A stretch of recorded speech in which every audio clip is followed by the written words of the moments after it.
Hi, I'm Duncan Chessel, Managing Director of Copper Search, ASX.code CUS.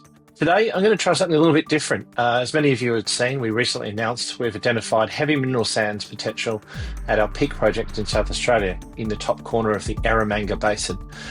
In the week since that announcement, we've been chatting to a few of our investors, and people generally interested in mineral exploration, and there's been quite a lot of questions coming up around heavy mineral sands. It's not a particularly well understood space.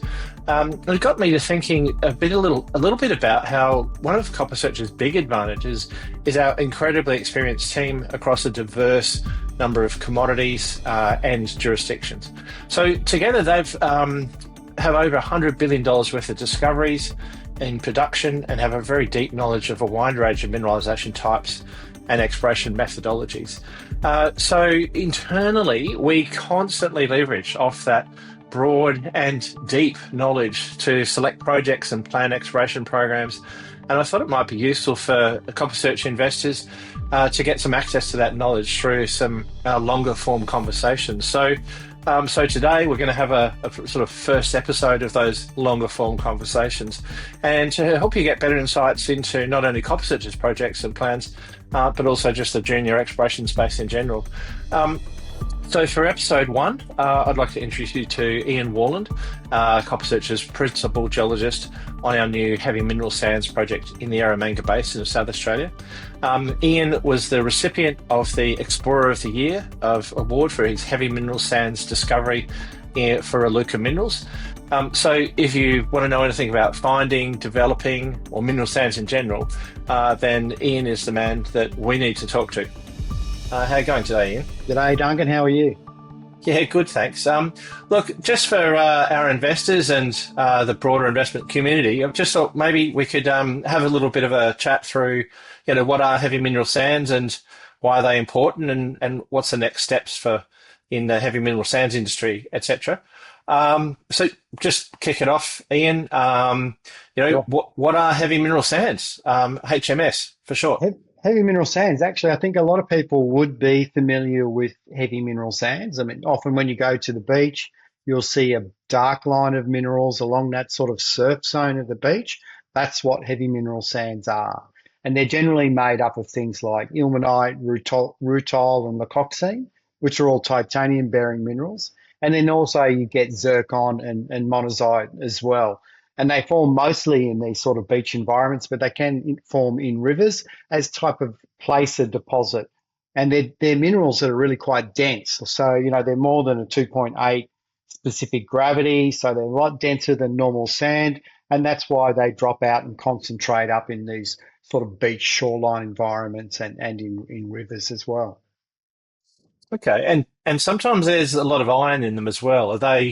They're not usually exploited, or there's like trash minerals, or? Yeah, you can get some iron like goethite and limonite, but generally they're not very high value iron resources at all. We have much greater high iron resources in WA, as people would be familiar with the hematite deposits as such. So primarily we get titanium bearing minerals and things like zircon from heavy mineral sands. Okay, so there seems to be, some people quote valuable HM or valuable heavy minerals, and some just go HM. What's the difference? Yeah, so like pure heavy minerals are just heavy minerals that are greater than, say, 2.8 specific gravity, and that can include things like iron oxides as well, but they are not very valuable at all. So the valuable heavy minerals that we're talking about mainly today are those titanium-bearing ones, the ilmenite, the leucoxene, and the rutile, and other minerals such as zircon and monazite. So what are these used for? You've spoken a lot about titanium-bearing minerals and the zircon and so on. Where do they go? Where do they end up? Yeah, well, primarily the titanium-bearing minerals, they go into a feedstock for titanium dioxide, which is really a white powder or a white pigment that's used in paints, in plastics, Okay. cosmetics, toothpaste, even lollies, you name it. So there's a great demand for that. And titanium, of course, is also used in the aerospace industry. It's used in medical implants and it's used in defense. Other heavy minerals such as zircon. Zircon is used in ceramics and foundries and nuclear reactors.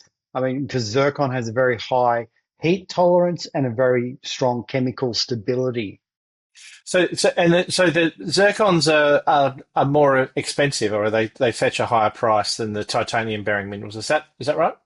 Yes, that's right. Zircon, it's not a huge market, but the market that there is there, you can often get $2,000 US per ton of zircon, Mm. compared to, say, titanium minerals that really vary depending on how much titanium is in the particular mineral. But that'll vary from, say, $250 up to $1,200 for rutile. Yeah, and is there a broad supply of zircon from lots of different companies, lots of different sources across the world, or is it sort of focused on only a few deposits? And could you actually sort of swamp supply by finding a couple new big deposits, or are we seeing that zircon reserves are being depleted now? Well, certainly zircon is has been depleted because it's generally more of a byproduct of the heavy mineral sands. So the heavy mineral sands is usually dominated by titanium-bearing minerals with a small component of zircon. And if you can find a deposit that has a lot of zircon in it, like 20% plus zircon making up that valuable heavy mineral component, then they're high value deposits. But generally, so there are supply chain vulnerabilities. The titanium supply chain is fairly concentrated in areas like Africa and China, and in Australia. So there's a real move these days to try and shore up those supply chain vulnerabilities, and that's why these minerals have been listed as critical minerals in the US and EU and Australia. Yeah, certainly we're seeing a lot of that Trump era sort of friendly supply chains in the critical minerals coming through. And Mm. as you said, some of those countries are not necessarily in that friendly supply chain umbrella. And how much zircon does Australia produce in terms of the world's percentage? Just Yeah, approximately. yeah. Well, like Iluka is the biggest supplier of zircon, and I think like they produce around the 200,000 tons of zircon per year. So, and they're probably feeding up to 40% of the zircon globally. Yep. Yep. Okay, and Luca's the company that you worked for quite a few years, and you were sort of involved in a major discovery which had, as I understand, a fairly high proportion of zircon involved. We could explain a little bit about your background and in the heavy mineral sands and your track record with Iluka. Yeah, sure. I mean, I was with Iluka and its sort of predecessors since the early 90s and really moved into mineral sands in the late 90s. And I was part of a very small team of project generation geologists that basically traveled the world looking for the next major mineral sands discovery. And in the early 2000s, so 25 years ago now, it was recognized that we were having this zircon hole was approaching, especially at Iluka, because we had generally got most of our zircon from West Australian deposits such as Eneabba that were very high in zircon, but they were getting depleted. So we were out looking for new sources of heavy mineral sands and preferentially higher zircon rich. And after searching for many years, we came across some old reports in South Australia in the Eucla Basin that suggested that the heavy minerals there may have been high in zircon. And eventually, after picking up those tenements and doing quite a lot of drilling, we discovered the Jacinta and Ambrosia deposits there. Mm. And that led to a series of actually sort of really that East Eucla is a world class sort of little province of heavy mineral sands deposits, which was been successfully mined since am I right, 2009? That's right. Yes, it's been mined since 2009, and there's several deposits that have been discovered there, in a sort of a decade or 10-year period. And I think they've still got, Mm. resources of 300 odd million tons of heavy mineral ore. So Yep. generally, this is what you see in basins, the Eucla Basin, the Murray Basin, the Perth Basin. you don't just get these deposits in isolation. You get several deposits forming in these basins, and you can get clusters of them. And once you work out the best trap sites and what shoreline, the sort of key sort of signatures from shorelines, etc., then you can methodically search along those, looking for the heavy mineral sands deposits. Yeah, okay. And we're also seeing a bit of a, as we're seeing some of the larger mines in Western Australia near the coast being depleted, we're seeing a bit of a, are we seeing heavy mineral sands moving inland? I mean, the Luca in the Eucla Basin, the ones you talked about in South Australia, that's a little bit away from the coast. There's a lot more social kind of pushback on mining close to coastline and, impinging on, you know, multiple stakeholder use near coastal areas with lots of towns. Yeah. Is it actually better to find something away from the coast now? I think so for many reasons. Primarily, like you said, there's competing land use along the coastline. But like if you're someone of my age who, as a kid growing up in the 70s and the early 80s, there was massive protests against mineral sands mining all along the east coast of Australia because there were several deposits getting mined for many years around Foster Tuncurry, Port Macquarie, all along the east coast there. And then eventually, as those places were getting more people moving into them, mineral sands mining, was stopped. And it's the same along the Perth coast as well. Mm. There's prime agricultural areas along those coastal plains. So people, were more resistant to mining.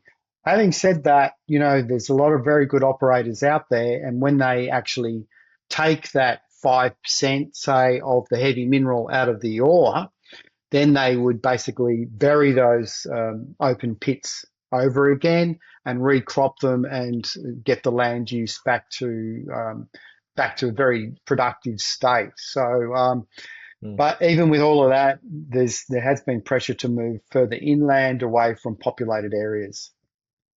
Yeah, okay. And we're talking a little bit today about the Arramanga Basin and it becoming a hotspot. A little bit of that's probably driven by the competing stakeholder use near coastline. So being inland is probably a good thing. But obviously the geology, you've got to have the mineral sands there. Well, first of all, Mm. what's the Arramanga Basin? How big is it? Where is it? Right. And and how does copper searches ground fit into that? Yes, sure. Well, look, the Arramanga Basin is huge, so it's several thousand square kilometres in size. It covers parts of South Australia, Northern Territory, Queensland, and New South Wales. So it's a very Mm. large inland basin of Australia. Where we've been particularly looking is basically north of sort of Tarcoola area, right up into the Peake and Denison, which we'll be talking about. So it's an older basin. It's a basin that's around the Jurassic Cretaceous age. So that's 65 odd million years. It's getting pretty old, but it was an inland sea, and so there was the ability for uh, mineral sands that were washed down from rivers, from surrounding mountain ranges and around the area into that basin to be reworked by shorelines and then deposited in heavy mineral trap sites like bays and coastlines in the Eromanga. Mm. Yep. Okay. And so you've gone out and taken some grab samples out in the Peake Project, Copper Peak Project, in the Eromanga Basin. And you spoke a lot about in the ASX release the mineral assemblage was all important. Can you break down the value of that and what makes it compelling compared to maybe other maybe different mineral assemblies you see in sort of more normal HMS deposits, or is this actually a how does this compare? Yeah, well, as I was alluding to before, like when we were looking for heavy mineral sands deposits, you generally want to find a mineral sands deposit that has a greater component of the high value heavy minerals, such as zircon and rutile. So I haven't talked a lot about rutile yet, but so rutile has got around over 90% titanium dioxide in that particular mineral. So it's very high in titanium and low in iron. So it fetches a higher price as a feedstock compared to other minerals such as ilmenite, fresh ilmenite, so that's ilmenite that hasn't been weathered or oxidized, might only have about 50% titanium dioxide in it. So it gets a lower value or it fetches a lower price as a feedstock. So when we're out there looking, we want to find something that's high TiO2 and we want high zircon as well in the assemblage. And the first step to finding that is going to areas where, one, you think that the heavy mineral places may exist for various geological reasons, and that the source rocks that produce those heavy minerals are going to be those type of source rocks that have a high value mineral assemblage. And that's what appears to what we've found, or we've got good indications of that in that Peake and Denison area. Yeah. Oh, that's yeah, a good result from just a first initial foray into the field. And promising if you're able to delineate, or the companies where the company's able to delineate a large scale deposit, it sounds like it'll be good news. Are there any, and is that typically heavy mineral sands, just, maybe for investors who are not familiar with them at all, how close to surface are they, or do they sort of have to be from Mm. a geological point of view or an economic point of view? Um, and how expensive are they to drill out, and what type of drilling techniques do you use to delineate resources of heavy mineral sands? Oh, okay. Well, heavy mineral sand placer deposits are a bulk commodity, right? So they're more like, I guess, a quarry, very different from a hard rock deposit like in copper gold, where you've got to drill and you've got to blast, or you might have to go underground, and that's quite expensive mining. So a good heavy mineral deposit is going to have a low strip ratio, so it needs to be fairly shallow, close to surface. And then hopefully it's got a high value assemblage, good grades. Grades are always important too. So a high heavy mineral grade or high valuable heavy mineral grade, that might be 5% and above. And and you want it to be a reasonable size. But the processing of heavy mineral sands and the mining of heavy mineral sands is fairly straightforward. It's basically a gravity separation, so there's no nasty chemicals involved, or ball mills or anything like that. It's basically dig it up, slurry it up, put it into a gravity separation plant, get that heavy mineral concentrate, and then you can sell that heavy mineral concentrate as is to a customer, and they will generally split it into its different heavy mineral components after that. Now, just to go on to your other part of your question, which was about the drilling, the great thing about drilling heavy mineral sands deposits is that you can do it with an air core rig. So air core drilling rigs are similar to percussion rigs, but they don't use a hammer. It's just basically a drill bit that uses a blade that cuts through the unconsolidated sands, sends the sample up the tube, and it's quite a lot cheaper than other forms of drilling. It might be only half the cost of like RC drilling. And generally, you're only drilling shallow, so you can drill quickly, and that means you can get a lot of data very quickly, which speeds up the whole process of delineating that deposit, getting a resource, and then moving on to the feasibility studies if it's warranted, etc. Well, what do you see at the rig? Like, do you see the grade? And the other question is sort of two-part question is, are there things you've got to watch out for in terms of metallurgy, or is there deleterious elements Mm. that could be in that? I guess the trash heavy HM could be, what are things to watch out for? Yeah. And what do you see? Do you see that at the rig? And when you're logging or panning, do you get a feel for the sense of grade and what's going to happen? Do you assay everything, or how does it work? Well, it's very important to get experienced mineral sands geologists on the drill rigs. One, because they can recognize the heavy minerals, and usually what you do is you get a sample for every meter, and then you'll pan that up with some water and concentrate that up in the pan. You can see the heavy minerals that sit at the top of the pan there. You can have a closer look at that. You can estimate reasonably quite accurately what the percentage of heavy minerals is in that particular meter. So it could be 2%, 5%, 10%, can be 80%. It just depends on where you've hit the strand. Once you've had worked out what you think the heavy mineral percent is, you can sort of get a feel to what sort of the main mineral species are, like ilmenite, leucoxene, or zircon. Zircon's the heaviest of the lot. So it's, say four, it's got an SG of 4, say compared to ilmenite, which has a lower SG. So that means zircon stays as a bit of a rim right around the top of the pan, and you can see it because it's a lighter mineral. I've got some zircon here from something I prepared earlier. So it's a lot lighter than these darker titanium minerals here. So in the pan, you will see that light band at the top if there is zircon present. So you can get quite accurately at measuring things. And that means you can make decisions in the field very quickly and accurately. You can say, okay, we've got to the end of the deposit here, or we haven't got to it. Let's extend the drilling. Let's move here. And you can make decisions on the fly, which means, again, you can be a lot more efficient and effective through that drilling process.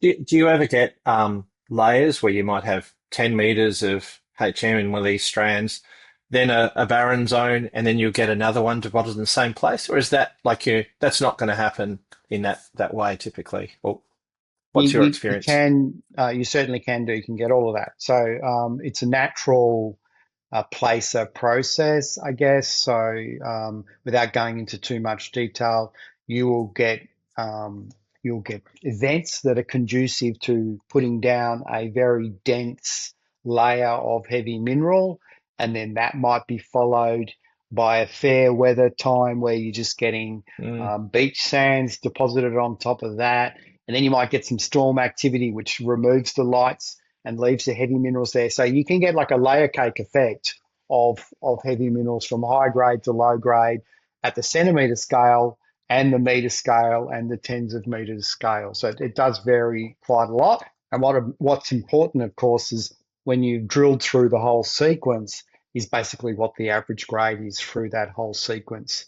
And Yeah. again, the assemblage can vary to some extent depending on where you are in the deposit. So the zircon that's the heaviest of all of the minerals might actually be preferentially deposited at the base of the deposit, for instance.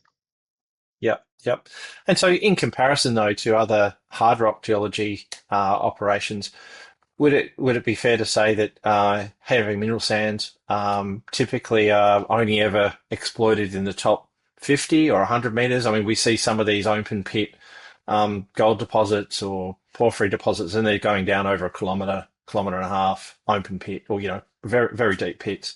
Yeah. What's the deepest that heavy mineral sands is mined? Yeah, they generally are shallow deposits, and that's also because they're recent geological deposits, if you know what I mean. So they might have been only deposited in the last 2 million years, or in the Eucla Basin, they're 40 million years old. But this is a lot younger than, say, the 1.5 billion-year-old sort of copper gold deposits that you get at depth. So they're young deposits, which means they're generally closer to surface. And yes, if they were deeper, then they probably quite possibly could have been lithified and turned into rock themselves. And generally, that's a much higher cost of mining and processing. Now, I'm aware of some trials that I've read recently that I think like Luca are doing for some of their deeper deposits like Balranald in Victoria, where those deposits might be 60, 70, 80 metres deep, but they're high grade. And they're sort of testing a sort of a borehole mining technique where they sink the borehole into that high grade heavy mineral, fluidize it somehow, and then bring it back up. But that's all fairly new sort of technology, and I think quite unproven. So traditionally, it's still the sort of shallow, open cut style of mining for heavy mineral sands. Okay. Well, maybe let's just to wrap it up. Let's just focus on what's next for exploration at the Peake project in the Yarramanga Basin for copper search. Yeah, well, so it's early days for the peak of course, but we've been out, done some recon. We've got some grab samples from the streams and the drainages there, and those drainages were basically draining from the Alger Buckner sandstone, which we think is quite prospective, and also the younger Cadna Owie sandstone as well. So the grab samples that we've got to date are quite high in zircon, up to 35%, and the bulk Yep. of the rest of that is high titanium minerals. So we need to follow that up with a bit more reconnaissance to get some more data points there. We do have a fairly good idea from the geophysics that we've done on the ELA that indicates that there could be some strand lines on that ELA. So we've got some walk-up drill targets there. So we'll do another round of recon sampling, and then quite quickly followed with some drilling after that. Well, sounds good. So you think from the it sounds like from the air mag data that you've the historical data, Mm. there's potentially some already drill targets delineated that is a recon drill program, which is what how many meters would that look like, and how long do you think that takes? I mean, how quick is air core drilling? Yeah, well, it's quite fast. So, it could be we're still in the stages of finalising the drill plan. But if we do 3 to 4,000 meters, which would be a reasonable size program to do an initial series of traverses across the prospective area, and we can do around 300 meters a day. So you're really only looking at two weeks of reconnaissance air core drilling in a Mm, first pass to one confirm have we got prospective unconsolidated sands, which we believe we have, yep. and two, have we got any reasonable concentrations of heavy mineral present? Yeah, okay. And how long do the assays take? And it's not like a traditional wet chemistry assay, is Mm. it? So, you've spoken in the ASX release around heavy liquid separation, and maybe could you just sort of paint a picture of what that is, and how long does it take, and how long do you expect it to for results to come back once the drill program's finished? Yeah, well, the heavy mineral samples seem to take around the same amount of time as a hard rock sample. Now, that's just probably by coincidence. But basically, what happens is that we get a sample, like a 1.5 kilo sample for every meter, and we pan that on site. If we pan it on site and we think there's 0.5% heavy mineral or greater, then we'll select that sample to send to assay. And we'll also take some barren samples around it just to make sure that we've got everything. But it means we don't have to sample everything, so we can save quite a lot of money. So we do selective sampling. We send all of those off to the laboratory. They have to do, there's a whole flow sheet involved, but basically they split out 100 grams of sand fraction, which is the fraction that gets rid of the slime material, the fine slime, and the coarser stuff greater than 2 millimeters. We take that sand fraction, they put it into a heavy liquid separation. So this is a liquid with an SG of about 2.8, and the heavy mineral gets put into a funnel with the heavy liquid. The heavy minerals just sink to the bottom of that funnel, and then the light minerals just float. So that means you can then decant off the heavy minerals from the base, and then you can back calculate the percentage of heavy minerals in that sample, and that gives your initial heavy mineral assay percent. Mm. How long does it take to actually sink through the heavy liquid? Is it within minutes or seconds, or does it take a day or so?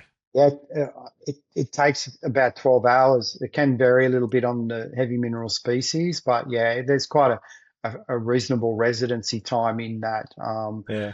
in that funnel to make sure you get all the heavy minerals out. Yeah, okay. So it's quite a labor intensive form of assays, not to go through all of that and to have to wait for all of those separations to actually occur. Yeah, I can Yeah, see why it would take what. So it takes and what a month or 6 weeks is four to well, six yeah, weeks, is it it? could take three weeks to 6 weeks. There's not a lot of heavy mineral laboratories, and that's what you got to remember is that for hard rock, gold, copper, base metals, all those things, There's a lot more laboratories. Yes, there's a lot more customers, but they seem to have perfected the processing of hard rock style of assays, whereas you really got boutique laboratories mostly doing the heavy minerals as well. Mm. So Mm. that's what also slows it down. And if you have a bit of a boom, which we're sort of undergoing here in South Australia now, you've got the petroferm discoveries at Rosewood, which has got us very excited about the Eromanga Basin. There's other companies that are also exploring the heavy minerals in the Eromanga, and they're all sending their samples off to the laboratory. So there can be a bit of a queue. Mm. Timeframes can vary. Okay, Ian. Well, look, thanks. I've got one last question. Three quick punchy answers. See if we can hit these 10 seconds each. So you're one of the few people to go from discovery through to production in heavy mineral sands in a world-class discovery, and and your team won the Explorer of the Year award for that a few years ago now. But what were your three biggest takeaways from that journey? So your three biggest takeaways, 10 seconds each. Okay. So takeaway number one is assemblage. So you want a high value assemblage, something that's got lots of zircon in it is great, or high TiO2 minerals as well. So that's number one.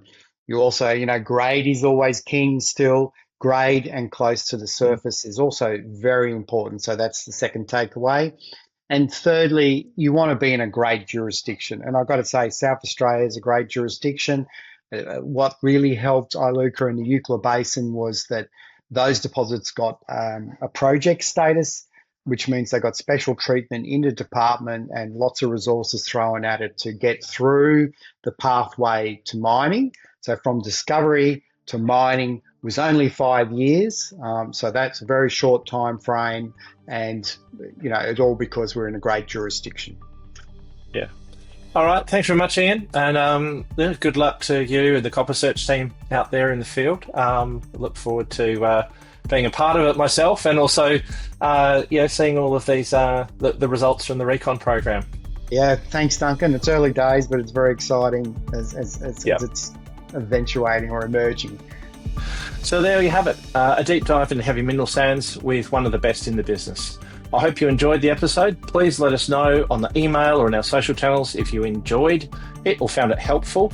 If there's any feedback you'd like to give us, please jump in there and let us know how we could improve in any way. We'd really like to hear from you, our investors, and stay tuned for the next instalment. Thank you very much.